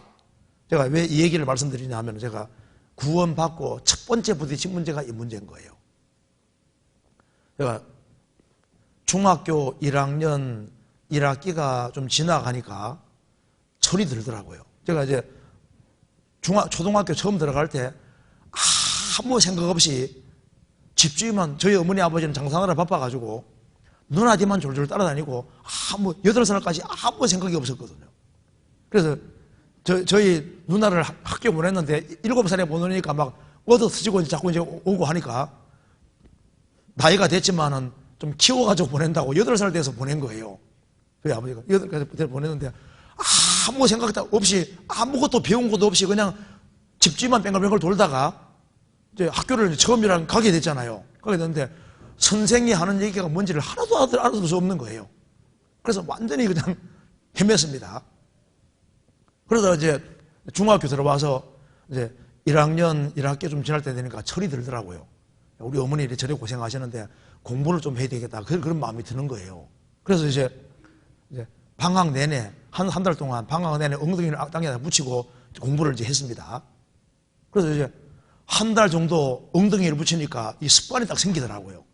그래서 엉덩이 땅에 붙이려면 한 달 동안만 하면 됩니다. 이게 습관이 딱 붙더라고. 그래서 이제 그때부터 발동이 걸려서 이제 공부를 했죠. 그래서 이제 또 공부에도 취미가 붙으니까 공부하는 거 제외하고는 다 아까운 시간이 되더라고요. 그래서 이제 공부벌레 비슷하게 된 겁니다. 그래서 이제 고등학교 이제 들어가가지고 이제 눈이 이제 안 좋아지기가 시작해서 이제 눈이 안 좋아지니까 공부하기가 안 쉽잖아요. 뭐 글자가 몇 개로 보이는데 공부하기 어렵잖아요. 그러니까 좀 하려고는 하는데 이게 눈이 아프니까 스트레스를 항상 받고 글자가 몇 개로 보이면 이 공부하기 어렵습니다. 그렇지만 할 때간에 최대한 하려고 이제 노력을 하다가 이제 대학에 올라와서 구원을 딱 받으니까 처음으로 이 생각이 올라옵니다. 공부해서 뭐하나 그 생각이 속에서 샥 올라오는 거예요. 공부해서 뭐하나 그 생각 올라오면서 성경 배워야 되겠다 그 생각이 속에서 싹 올라오니까 이제 교회 생활 열심히 하니까 속에서 송사 올라옵니다. 야, 니는 학생이잖아. 공부해야지. 맞아, 내가 학생이지. 공부해야지. 그래서 공부하다 보면 속에서 송사 올라옵니다.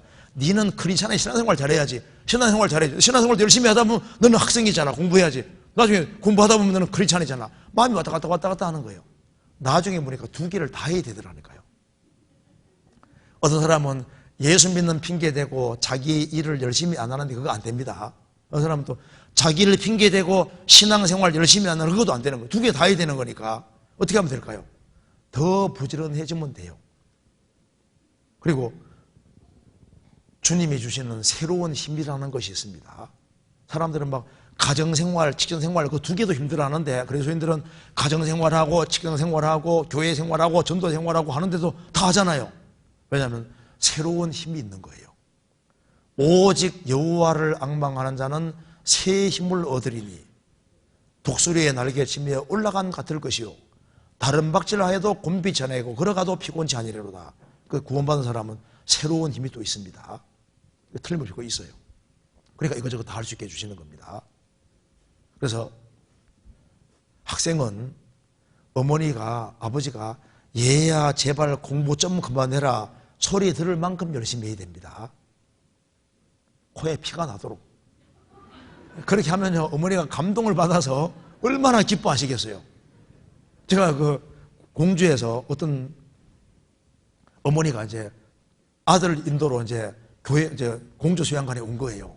그 어머니 사연인적 우리 아들이 말썽꾸러기였는데 싹 바뀌었다는 거예요.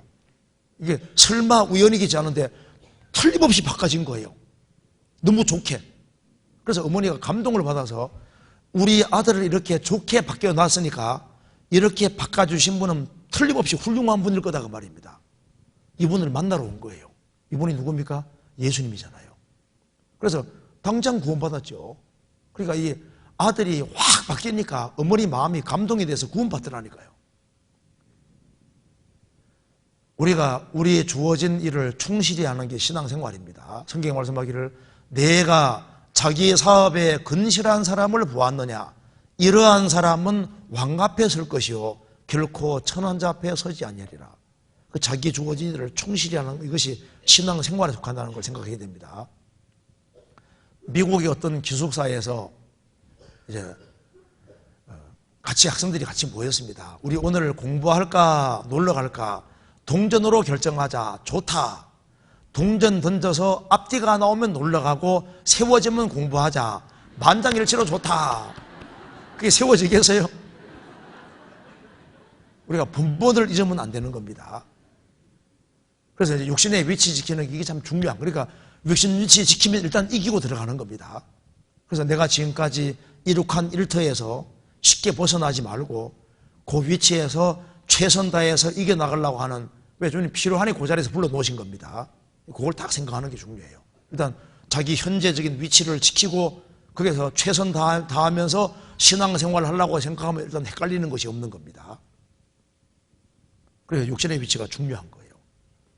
두 번째 중요한 게 뭐냐면은 영적인 위치인데요. 왜 영적인 위치가 중요하냐 하면은 성경에서 봅시다. 골로새서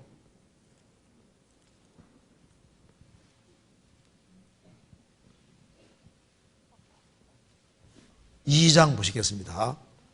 2장 23절.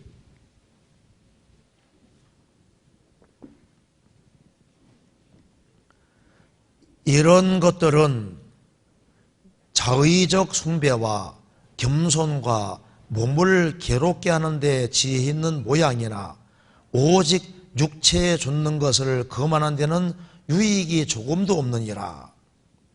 여기 앞에 있는 것들을 얘기하면서 한번 따라합시다. 오직 육체에 좇는 것을 금하는 데는 유익이 조금도 없느니라. 우리 신앙생활의 장애물이 바로 육체입니다. 이 타락된 기질인데 육체에 쫓는 것을 금지시켜야 될 거 아니에요. 육신은 막 요구 조건이 너무 많거든요.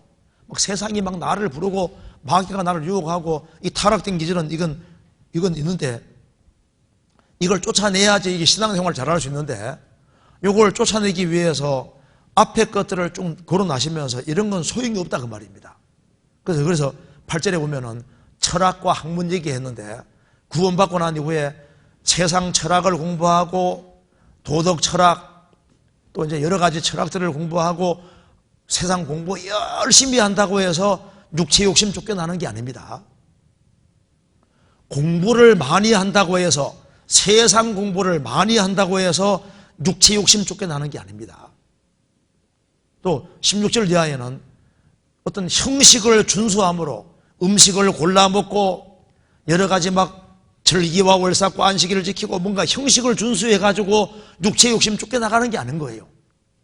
경건한 예배의식이 있고 뭐 경건하게 뭐 외적인 걸 준수해서 이거 육체 욕심 쫓겨나가는 게 아니다 그 말입니다. 그리고 일부러 겸손한 것도 해보고, 그 다음에 이제 18절 끝에 보면은 신비한 체험, 본 것 의지하고 막 기도를 세게 했는데 막 신비한 체험을 보고 막 환상을 보고 신비한 체험했다 할지라도, 그렇다고 할지라도 육체 욕심은 쫓겨나가지 않는다. 그리고 이제 21절에 본 대로 붙잡지도 말고 맛보지도 말고 만지지도 마라. 금욕주의입니다. 너 이거 하지 마라, 저거 하지 마라, 이거 해서는 안 된다. 말은 좋은데 그렇게 하지 말아야지 한다고 육체 욕심 쫓겨나는 게 아니지 않습니까? 그러니까 무슨 수단 방법 없어도 육체 욕심은 쫓겨나가지 않는 겁니다. 그럼 어떻게 해야 되느냐? 그러니까 아주 간단한 길이 있는 거예요. 우리가 봐요. 여기 구원받고 신앙생활을 10년, 20년, 30년 하는 사람들이 무슨 의지력이 세가지고 열심히 잘하는 게 아닙니다. 우리 생각할 때 보면 세상 유혹이 얼마나 센데, 육신이 얼마나 끈질긴데 혼자 힘으로 안 되는 거예요. 이걸 봅시다. 내가 이걸 들었습니다. 착하게 살아야지 들었습니다. 근데 이거 계속은 들고 있을 수 없죠. 인력의 법칙이 있으니까 의지력 가지고 될 문제가 아닌 거예요. 죄 짓지 말아야지 하는데 죄로 가거든요. 그럼 어떻게 해야 되느냐? 방법은 아주 간단하다고 말입니다. 어떻게 해야 되느냐? 19절 같이 읽겠습니다. 같이 읽겠습니다. 머리를 붙들지 아니하는지라 온몸이 머리로 말미암아 마디와 힘줄로 공급함을 얻고 연합하여 하나님이 자라게 하심으로 자라느니라. 방법은 딱 하나, 머리를 붙들어야 된다. 머리를 붙들지 아니하는지라. 머리는 예수님입니다. 온몸이, 조금 더 보여드리겠습니다. 몸은 교회입니다. 온몸이 머리로 말미암아 마디와 힘줄로 공급함을 얻고, 공급받아야 되는 거예요. 그래서 연합하여 하나님이 자라게 하심으로 자랐느니라. 그래서 공급을 잘 받아서 자라면 힘이 생기고 힘이 생기면은 육체의 욕심을 굴복시키면서 신앙생활이 정상적으로 되게 되어 있으니까 신앙생활의 원리는 힘쓰고 애쓰는 생활이 아니라 머리 대신 주님이 교회의 머리로 계시고 교회는 그의 몸이기 때문에 거기 연결되어서 공급을 잘 받으면 힘이 생기고 공급 잘 받으면 저절로 자라고 자라면 힘이 생기니까 육신을 이기고 마귀를 이기고 세상이 이기고 신앙생활이 정상적으로 될 걸 말씀하는 겁니다. 육체의 욕심은 없어지는 게 아니에요. 죄악의 파도는 올라오지만은 굴복시키면서 신앙생활이 정상적으로 되게 되어 있으니까 신앙생활은 공급받는 생활인 거예요. 이걸 설명한 걸 봅시다. 성경 에베소서 1장입니다. 1장 22절 1장 22절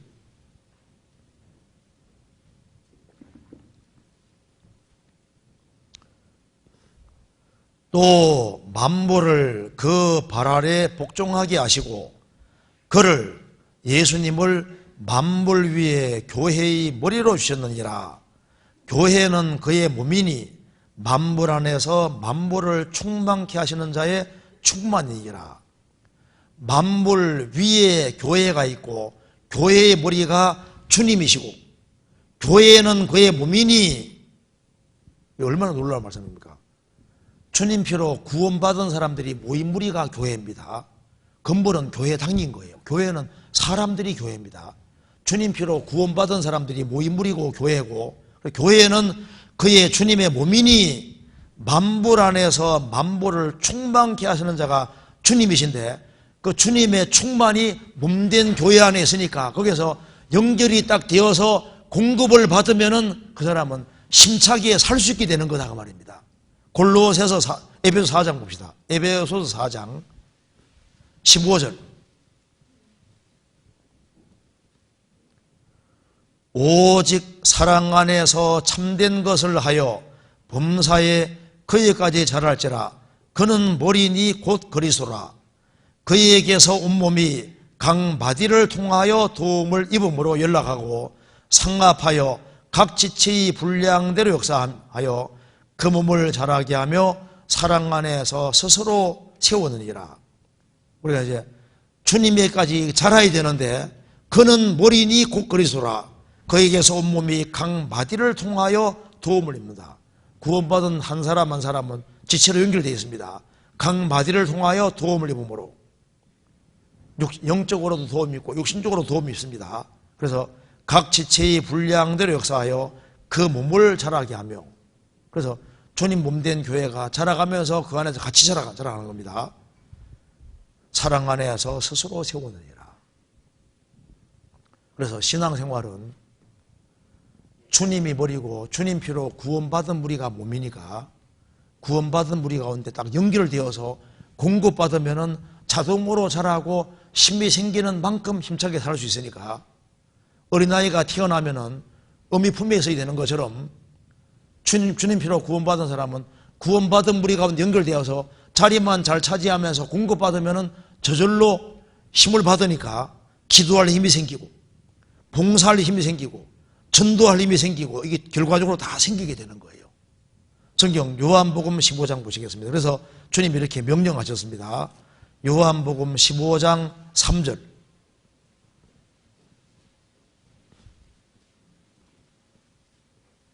(15장 3절입니다) 같이 읽어보겠습니다. 15장 3절부터 5절까지 같이 읽겠습니다. 너희는 내가 일러준 말로 이미 깨끗하였으니 내 안에 거하라. 나도 너희 안에 거하리라. 가지가 포도나무에 붙어있지 아니하면 절로 과실을 맺을 수 없음 같이 너희도 내 안에 있지 아니하면 그러하리라. 나는 포도나무요 너희는 가지니 저가 내 안에 내가 저 안에 있으면 이 사람은 과실을 많이 맺나니 나를 떠나서는 너희가 아무것도 할 수 없음이니라. 한 번은 한 청년이 저를 찾아왔습니다. 제가 구원을 확실히 받았는데요, 귀찮아서 못 살겠다는 거예요. 형제들이 이제 구원받았으면은 교회 가운데, 교제 가운데 거해야 된다면서 교제 해가지고 제가 막 이거 막 귀찮아서 못 살겠다는 거예요. 구원받았으면 내 집에 때가 또 교제 가운데 거해야 되냐고 막 이렇게 얘기를 하는 겁니다. 그래서 제가요, 아, 그래요? 그럼 성경 봅시다 하고 요한복음 15장 3절을 폈습니다. 너희는 내가 일러 준 말로 이미 기거다 했으니 3절은 맞습니까? 라고 물으니까 아, 맞습니다. 제가 주님의 보배로운 피로 죄를 확실히 사함 받았대요.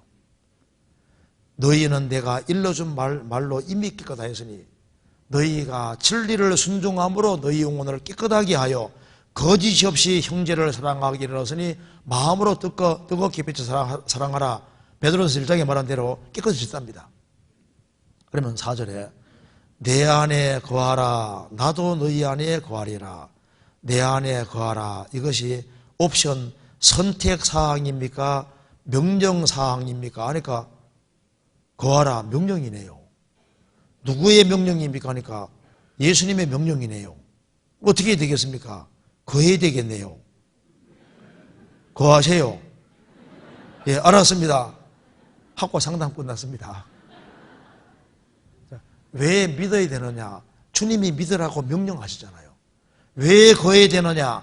만왕의 왕 되시고 우리를 구원하신 분이 거하라고 명령하셨으니까 거해야 되는 거예요. 뭘 하라는 게 아니잖아요. 주님은 포도나무고 우리는 가지기 때문에 거하면은 절로 과실을 맺는다. 그리고 여기 봅시다. 포도나무 가지가 해야 될 역할은 붙어있는 책임인 거예요. 여기 주님은 포도나무고 우리는 가지니까 가지가 할 역할은 붙어서 공급받으면은 저주를 일마가 맺히는 것처럼 이걸 바꿔 말하면은 주님은 교회의 머리고 교회는 그의 몸이고 구원받은 한 사람 한 사람은 지체의 각 부분입니다. 그래서 연결되어 있으면은 공급받으면 저절로 힘을 쓰게 되잖아요. 이 손가락이 머리에 붙어 있습니까? 안 붙어 있습니까? 붙었습니까? 안 붙었습니까?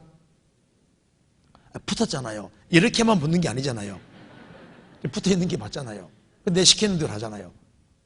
그러니까 어떻게 붙냐면 몸에 붙는 것이 붙는 거예요. 여기 봅시다. 예수님 피로 구원받은 사람들이 모인 무리가 교회고 구원받은 사람들의 친밀한 사귐을 교제라고 하고 교제하는 무리 가운데 주님이 주인으로 계시니까 여기가 바로 교회고 성전인 겁니다. 그래서 포도나무 가지로 붙는 것은 구원받은 무리 가운데 붙는 것이고 그리고 이렇게 구원받은 무리 가운데 붙는 것이 가지로 붙는 거예요. 그래서 붙으면은 공급받으면 저절로 신앙생활이 되는 겁니다. 그래서 신앙생활은 공급받는 생활입니다. 여기 한번 봅시다. 포도나무에 4,000송이가 열린 적이 있습니다. 한번 볼까요? 포도나무 한 그루에 포도 4,000송이가 열렸습니다. 얼마나 많은 양인지 짐작이 가십니까? 일반 포도나무보다 무려 40배 많고 3,000송이인 세계 기네스 기록도 크게 웃돕니다. 화학 비료를 쓰지 않는 전통 퇴비가 비결입니다. 박건우 기자입니다. 예, 여기까지 봅시다. 그러니까 한 나무에 얼마요? 4,000송이. 주님은 포도나무 우리는 가지니까 연결만 되어 있으면 열매가 주렁주렁 몇 개 되어 있는 거예요.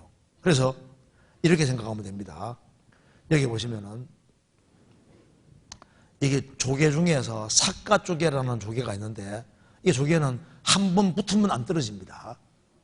얼마나 좋은지. 그러니까 접착력이 얼마나 좋은지 딱 달라붙는 거예요. 떼기가 진짜 어려운 거예요.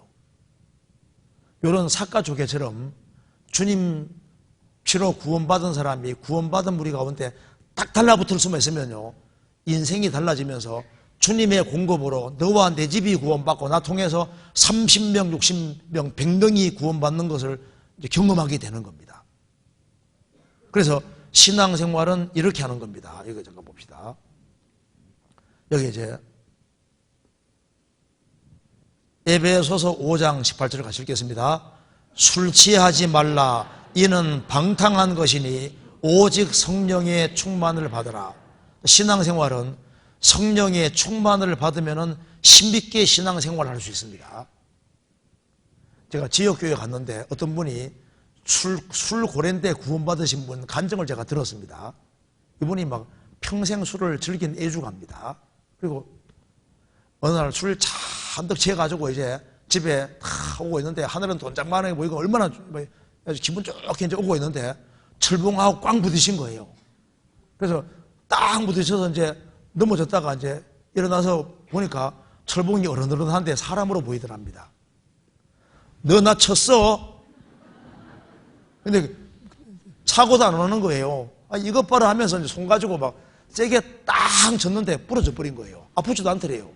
아, 이것 봐라 또 딱 쳤는데 두 개가 부러진 거예요.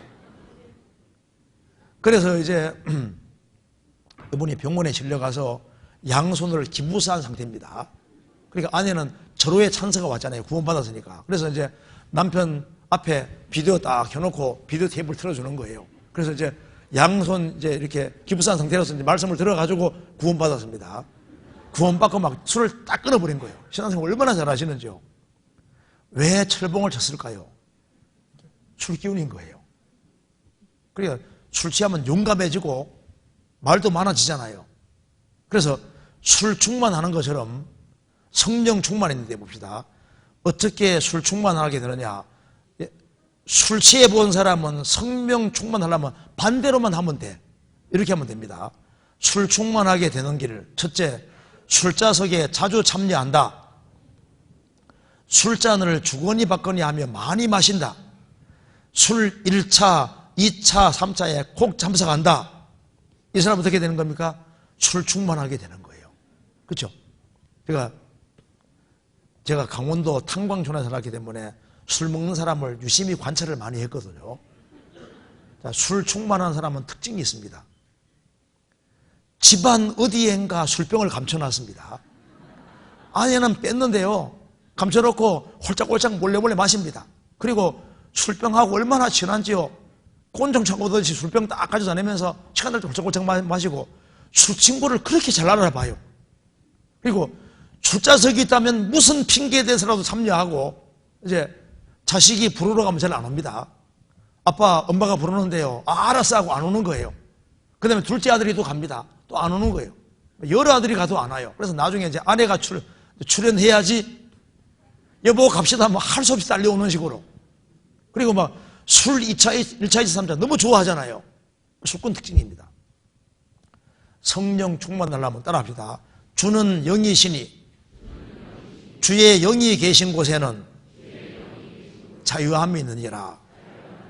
주의 영이 구원받은 무리 가운데 계시기 때문에 구원받은 무리 가운데 참여해서 말씀을 열심히 듣고 형제매들하고 술잔 주고받듯이 친밀하게 교제하는 시간을 가지면 가질수록 점점 더 바꿔지는 거예요.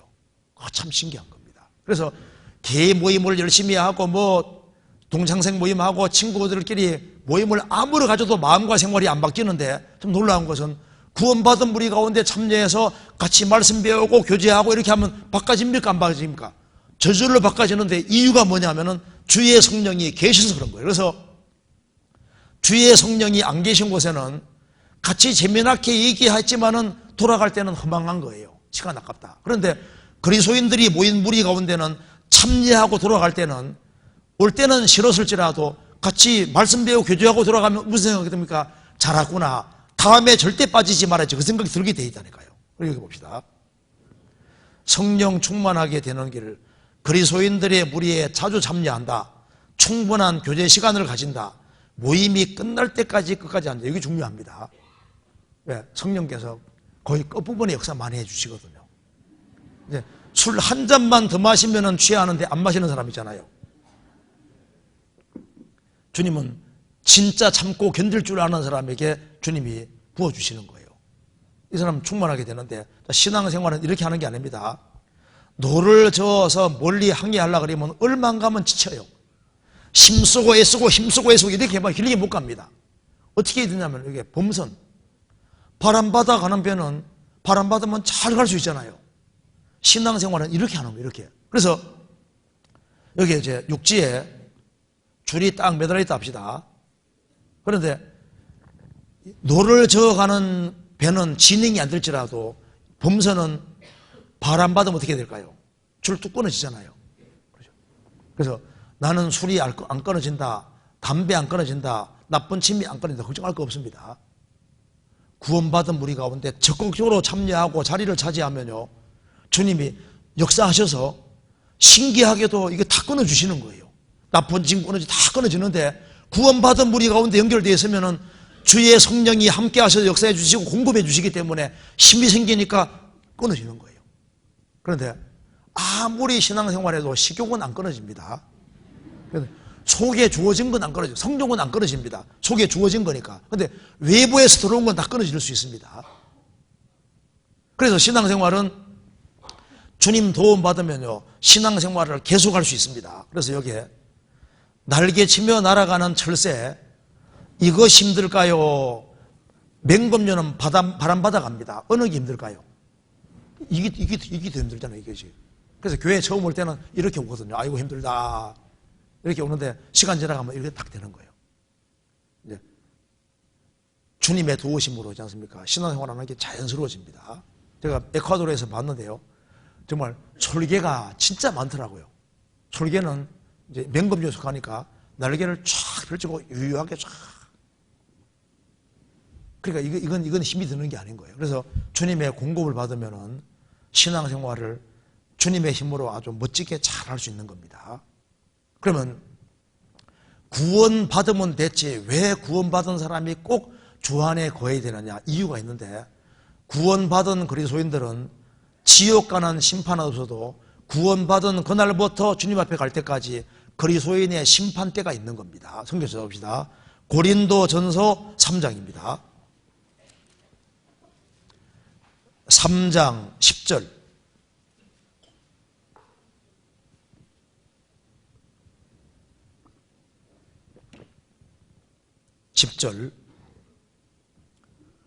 오직 주께서, 여기 10절, 3장 10절입니다. 내게 주신 하나님의 은혜를 따라 내가 지혜로운 건축자와 같이 틀을 닦아두매 다른 이가 그 위에 세우나 그러나 각각 어떻게 그 위에 세우기를 조심할지니라. 이 닦아둔 것 외에 능히 다른 틀을 닦아둘 자가 없으니 이 터는 곧 예수 그리스도라.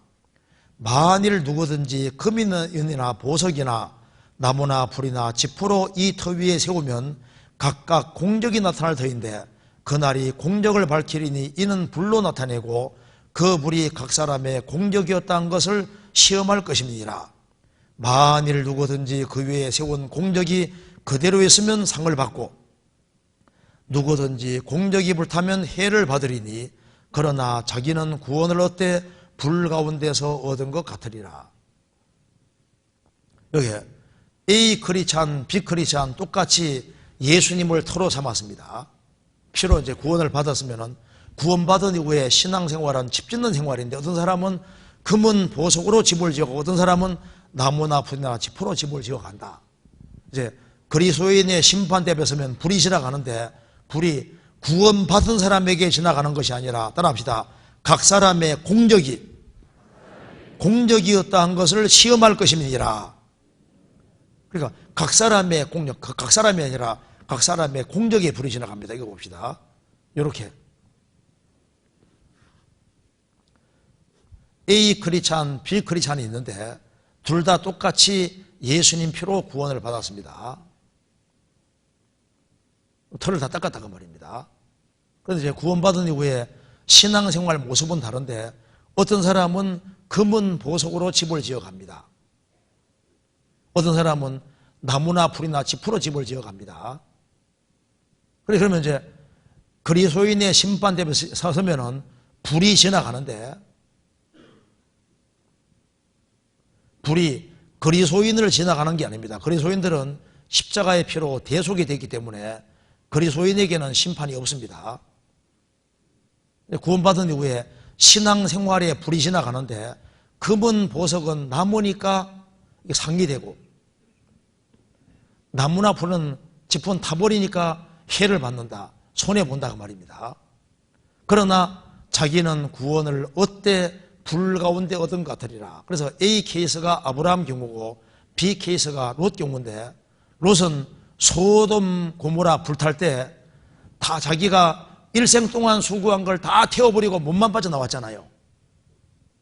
그러니까 구원을 받아서도 단독으로 행동하면요 다 타버릴 수 있는 거예요. 롯은 착한 사람이지만은 구원 받은 사람이지만 신앙생활을 하는 속을 다 불태워버리는 것처럼 구원받고 난 이후에 금은 보석으로 남아야 되는데 뭐가 금은 보석이냐?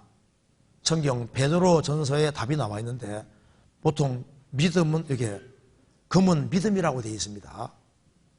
너희 믿음의 시련이 없어질 금보다 더 귀하다. 그러니까 뭐가 금이냐면은 한 사람이 믿음으로 구원받고 믿음에 굳게 서고 믿음으로 이겨나가고 믿음 가운데 살아가는 것이 말씀 붙잡고 살아가는 게 금인 거예요. 그래서 나의 가는 길을 오직 그가 하시나니 그가 나를 단련하신 후에는 내가 정금같이 나오리라.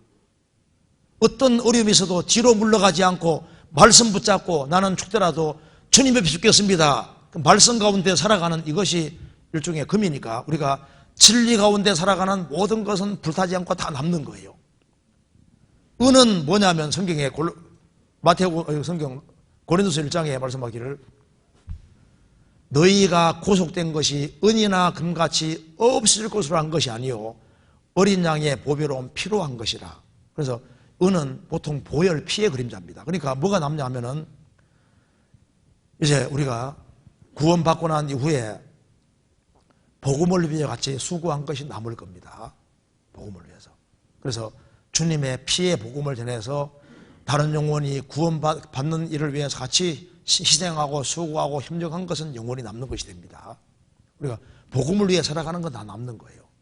또 보석은 베드로전서 2장에 말씀하기를 예수님을 보배로운 산돌이라 했고 너희도 산돌같이, 그러니까 예수님을 보석이라 그랬고 그리스도인들을 보석이라고 했습니다.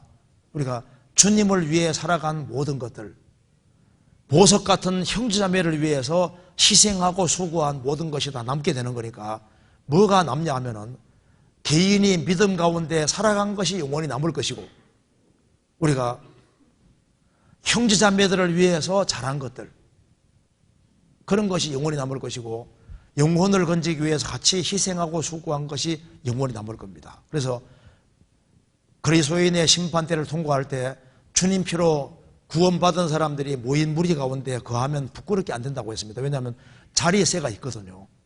은행에 예치에도 이자가 나오는 것처럼 주님 피로 구원받은 무리 가운데 거하기만 잘해도 저 위에 설 때는 부끄럽게 안 되는 겁니다. 마지막으로 한 구절 보시겠습니다. 요한일서 2장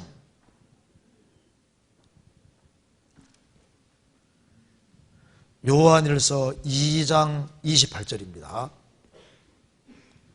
같이 읽겠습니다. 자녀들아 이제 그 안에 거하라. 이는 주께서 나타내신 바 되면 그의 강림하실 때 우리로 담대함을 얻어 그 앞에서 부끄럽지 않게 하려 함이니라. 자녀들아 이제 그 안에 주 안에 거하라. 이는 주께서 나타내신 바 되면, 주님이 재림하시면은 그의 강림하실 때 우리로 담대함을 얻어 그 앞에서 부끄럽지 않게 함이니라. 우리가 주님 오시는 그날까지 구원받은 무리 가운데 자리만 잘 차지하고 있어도 그게 상이 되는 겁니다. 우리가 주님 피로 구원받은 무리 가운데 거하는 게 상의 시작입니다. 거하면 자리세가 있고, 그리고 이제 거하면서 형제자매에게 잘한 것들, 복음 위해서 같이 협력하고 수고한 것들, 진리 가운데 살아갔던 것들, 이것이 영원히 다 남게 되는 거예요. 어떤 한 아들이 아버지보다 먼저 죽어갑니다. 아버지가 비통하고 서보러 보고 있는데 아들이 말합니다. 아버지, 제가 먼저 주님 품에 들어간다고 염려하지 마세요. 걱정하지 마세요. 아버지는 저를 위해 최선을 다했습니다. 내가 주님 앞에 서는 그날 곧 죽음 못 나가 주님을 앞에 설 텐데, 주님 앞에 서면 아버지, 제가 아버지께서 저를 위해서 어떻게 기도하시고, 그리고 아버지가 저를 위해서 어떻게 희생과 수고를 하셨고 내가 어떻게 해서 구원받게 됐고 진리 가운데 인도됐는지를 제가 예수님 만나면 제가 간증해 줄게요. 얘기해 드릴게요. 이렇게 하고 죽었다고 말입니다. 우리가 주님 앞에 섰을 때 우리를 위해서 희생하고 수고한 사람들, 그 모든 사람들의 희생과 수고가 저 위에서 다 알려지게 되고 그것이 영원한 영광과 상과 영광이 될 겁니다. 그래서 주님 피로 구원받은 사람은 명령하신 것이 첫 번째 중요한 것이 주 안에 거하라. 구원받은 무리 가운데 딱 거할 생각을 하고 자리를 잘 지키면요, 주님이 바꿔주는 건 주님 바꿔주시니까 연결되면 주님이 틀림없이 바꿔주실 겁니다. 같이 기도하시겠습니다. 자비로우신 우리 아버지 하나님, 저희들을 주의 보배로운 피로 구원해 주신 것을 감사합니다. 이 크신 은혜와 사랑을 저희들이 무엇으로 보답할 수 있겠습니까? 주님 명령하신 대로 주님 몸된 교회 안에 거하며 주님의 공급으로 30배, 60배, 100배 길실하는 귀한 인생이 되도록 도와주시옵소서. 우리를 죄에서 구원해 주신 우리 구주 예수 그리스도 이름으로 기도하옵나이다. 아멘. 참, 여기 찬송 부르기 전에 먼저 광고를 잠깐 해드리겠습니다. 2019년 이제 1월 24일부터 어린이 천국 잔치가 있는데요. 아마 팜플렛 받으셨을 겁니다. 그래서 어린이들을 위해서 집회를 하는데 이것을 위해서 같이 기도해 주시고, 그리고 이제 어린이 천국 잔치에 시간 나시는 분들 꼭 참석을 해 주시고, 또 주변에 어린 아이들 있으면요, 적극적으로 연결시켜서 이번에 많은 사람들이 구원받도록 같이 협력하고 수고해야 될 것 같습니다. 그리고 또 한 가지는 칠레에 1월 24일부터 2월 7일까지 김요한 목사님 그리고 백영주 전사님 같이 총 7명이 칠레 선교를 갑니다. 그걸 위해서 기도해 주시고, 그리고 이제 찬송 마치고 광고 끝나고 난 이후에 돌아갈 때 여기 뒤에 헌금통이 있는데 칠레 선교를 위해서 적극적으로 이렇게 좀 헌금해 주시면은 그 칠레 우리가 갈 때 칠레 가시는 분에게 해서 칠레 복음이 활발하게 전해질 수 있도록 그렇게 됐으면 좋겠습니다. 먼저 마지막 영상을 잠깐 보고 찬송 같이 부르시겠습니다. 영상 잠깐 틀어주시죠. 칠레 선교사님입니다. 안녕하세요, 형제 자매님들. 저는 칠레 안토파가스타 교회에서 선교하고 있는 강강본 형제입니다. 칠레의 선교가 시작된 지 이제 만 4년이 지났습니다. 그동안 구원받은 형제 자매들이 전도를 함으로 인해서 산티아고와 또 이끼게 교회가 올해 세워졌고, 2019년에는 새로이 꼬피아포라는 도시가 있는데 교회가 세워질 예정이고, 또 이 안토파가스타에서 조금 가까운 도시인 깔라마에도 하나님의 몸된 교회가 세워질 계획에 있습니다. 우리가 가지고 있는 이 완전한 구원, 영원한 속죄의 귀한 이 복음을 전할 수 있는 그런 기회를 주신 하나님께 너무나 감사를 드립니다. 이 칠레 사람들 80% 이상이 하나님을 믿는다고 합니다. 그러나 아직 많은 분들이 정말 이 온전한 구원의 복음을 알지 못하고 지옥으로 달려가고 있습니다. 경제적으로 남미에서 이렇게 잘 사는 그런 나라에 속하다 보니까 한국처럼 사람들의 마음이 많이 강팍하고 또 순수하지 못한다는 것을 느낍니다. 그래서 전도할 때마다 이 사람들의 마음을 어떻게 깨우쳐서, 어떻게 깨트려서 하나님의 말씀이 심겨지고 구원을 받을 수 있을까 하는 그런 마음과 또 그런 기도를 하면서 이 복음을 전하고 있습니다. 강팍한 이들에게도 이 하나님의 그 성령의 역사로 말미암아 그들의 마음이 열려지고 좋은 땅이 되어져서 구원의 역사가 일어날 수 있도록 계속 기도하고 있습니다. 우리 한국에 있는 형제 자매님들 그동안 계속해서 기도해 주시고 또 관심 가져주시고 후원해 주셔서 그것이 바탕이 돼서 하나님의 능력이 우리 가운데 임했다라고 저는 믿습니다. 앞으로도 계속 기도해 주시기를 부탁을 드립니다. 그리고 지금 2019년 1월 25일부터 1월 28일까지 학예 수양회를 계획하고 있습니다. 특히 이번 학예 수양회 때 칠레 북부에 이렇게 집중되어져 있던 이 복음이 칠레 남부에도 전해질 수 있는 그런 귀한 계기가 되리라고 믿습니다. 칠레 남부 쪽에 그 큰 중심 도시인 콘셉시온 그리고 테무코라는 도시가 있는데 저희들이 신방을 하고 또 이렇게 학예 수양에 지금 초청을 해놓은 상태입니다. 그래서 많은 기대가 되는 것이 학예 수양회 이후로 이제 칠레 남부에도 좀 더 복음이 활발히 증거되는 그런 귀한 기회가 주어지리라고 저는 믿습니다.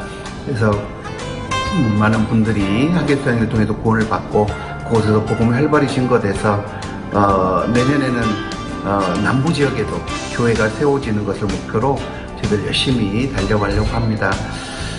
저희 칠레 교회 형제 자매들 아직 신앙의 연수도 짧고 많이 신앙이 어립니다.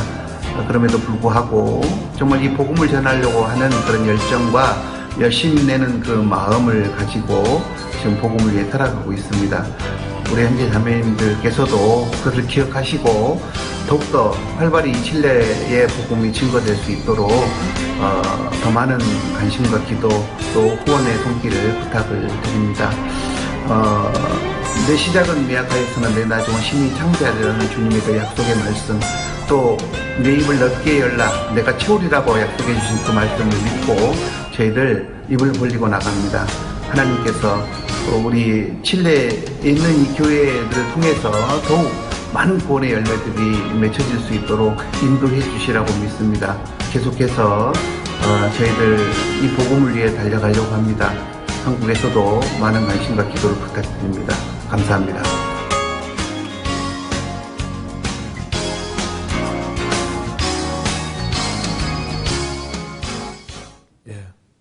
지금 사전 접수가 칠레 학예조양회 사전 접수가 269명이고 100명 넘게 세신자들이 이렇게 새로 오는 모양입니다.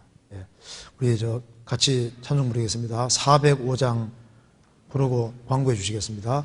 405장입니다.